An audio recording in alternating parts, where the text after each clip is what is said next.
पत्र परिषदेच्या माध्यमातून नागपूरच्या मतदारांना आवाहन. सिद्धू कोमजवार. शिवसेना प्रणित महाराष्ट्र शिवमाथाडी कामगार सेना तसेच ज्येष्ठ नागरिक महामंडळ यांच्या संयुक्त विद्यमाने आज दिनांक 27 नोव्हेंबर रोजी पत्रकार भवन येथे पत्रकार परिषद माथाडी कामगार सेनेचे शहराध्यक्ष सिद्धूभाऊ कोमजवार यांच्या अध्यक्षतेत घेण्यात आली. यावेळी सामाजिक कार्यकर्ता अनिल शाहू यांनी पत्रकारांना माहिती दिली की नागपूर महानगरपालिका निवडणूक 2026 प्रभाग क्रमांक 30 चे मतदार यादीत घोळ झालेला आहे.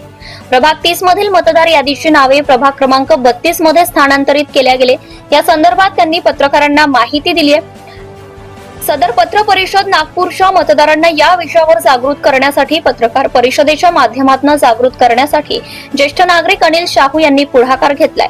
यावेळी सिद्धूभाऊ कोमजवार, अनिल शाहू, विजयराव कडू आणि आशीर्वाद नगरचे ज्येष्ठ नागरिक वामन साळवे यांची उपस्थिती होती. जनता टाइम्स आणि जटा टीव्ही चॅनलसाठी निखिलेश सर, मुख्य संपादक. Subscribe now and press the bell icon. Never miss an update.